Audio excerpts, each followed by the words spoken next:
Dembele wants 700k at Barcelona or he's out of there? Bro, you're leaving. But is he coming to Chelsea? Apparently Chelsea are seriously interested, but I'll tell you now, it's not for 700k. Welcome to the Kavkas View, guys, and today's video is an insightful one. Today's video brings a very exciting, young, talented player coming into the growing phase of his career, potentially to Chelsea. Strong reports from Lucky linking Ousmane Dembele to Chelsea, the star boy from Barcelona whose career did not go on the trajectory he wanted, but there's an opportunity, change in scenarios, change in location, change in venue of stadium. Maybe he starts being fit, change in diet, change in ambition, an old manager. We're going to talk about this. We're going to see whether this is real. The 700k blows my mind. And then we've got updates on Emerson, how Chelsea had a bid rejected to regain their own player. I've got the number for you.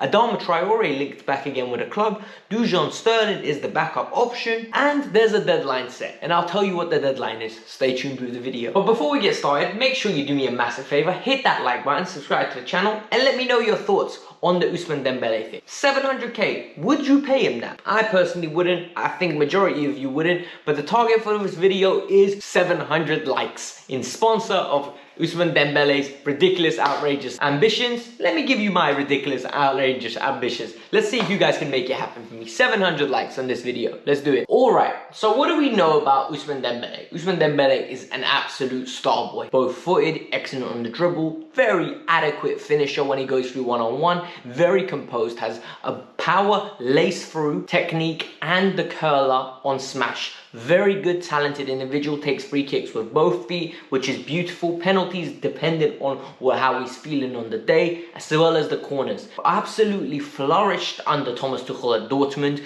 I think he had 20 goals and 20 assists, if I'm not mistaken. He was absolutely flying, which earned him a move of £96 million to FC Barcelona. And you know what? It didn't go well for him there. It just did not work out. The main reason why it didn't work out for him is the injuries. Look, a lot has been said about his attitude, and apparently he loves Call of Duty, Fortnite and FIFA and likes to stay up late and play, and then when he arrives to training he's not as recuperated and rested as he should be. That's people attacking his professionalism, and I don't believe it. I don't believe someone could get to that level, that standard of football, and not be professional. I think he might not be as professional as Messi, as Cristiano Ronaldo, but I think he's got some elements of professionalism. But for me, the big issue has been the injury. If you look at his injury list, as I'm going to put up now, his brother's been injured ridiculous amounts. Every part of his body was broken. Like, it's been labeled that it potentially could be his diet, it could be his genetics.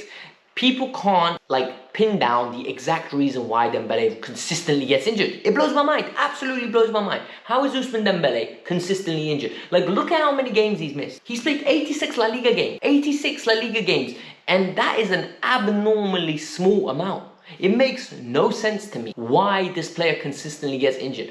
Unless he's the Jack Wilshere of the winger position. I don't know. Maybe he's just got a body that cannot sustain that much of an impact of playing 90 minutes of football consistently, so it breaks down. We don't know, but what do I think about this whole rumours linking him to Chelsea? L'Equipe is saying that he's asked for 700k to re-sign with Barcelona, and they said no. Part of the reason why he's been asking is because Barcelona pay abnormal wages, and when you pay abnormal wages, people look around and go, wait, if he's getting paid this much, I want to get paid this much. De Jong's on 800k, so think about it. I don't think he's going to ask for 700k. But he's linked with a lot of Premier League clubs, and apparently Chelsea are serious about bringing the man in. Thomas Tuchel is asking for him, and for me, this is important. I think if Tuchel wants him, and Tuchel believes we can rejuvenate his career, maybe there is a point in looking into it. Maybe there is, if the numbers add up, the financials add up, there's a reason to look into Ousmane Dembele, because we know the talent's there. We know he can play both the right wing-back position, the left wing-back position, because he's done it at Dortmund before. He can play in behind the striker. He can play in a 4-3-3. He could play in a 4-2-3-1. He's ridiculously talented, this kid. And Tuchel loves him. So for me, it's a no-brainer. If Tuchel wants him, they can agree a price. He's a free transfer. Yeah, there'll be some wages that will be a little bit higher than normal. Yes, there would be a signing-on fee, but he's potentially a world-class player. So why let go of players of that magnitude? Especially when we have players like Ziyech, Pulisic, Cho, Havertz, not performing at the moment. Werner not performing at the moment. What do we have to lose realistically? So now we all know that we've got abnormal amount of injuries, right? When you think about Chilwell's out, Alonso's basically playing every single minute at that left wing back position with no cover. Then we have no right wing back cover because it's purely Reece James who's injured now. So what does this mean? Chelsea have set the deadline, and the deadline is next week for them to make their decision on what they're going to do and who they're going to sign and who they're going to recall. So that is the deadline that is set internally and externally. That is a great way of doing business, in my opinion. You need to set that this date is when we're going to make the decision. If not, we need to know what we're going to do because it allows the manager to plan. Emerson has been linked to come back to the club, and he's the club's number one option. We already know Digne is going to Aston Villa for abnormal wages of £160,000 a week. Bloody hell, how is he getting that kind of money? I don't understand. But Emerson is linked back with Chelsea. Chelsea bid £3 million to bring him back. Didn't work, got rejected. Then they rebid the £3 million. I don't know what they were thinking. It got rejected again. Leon don't want to let him go.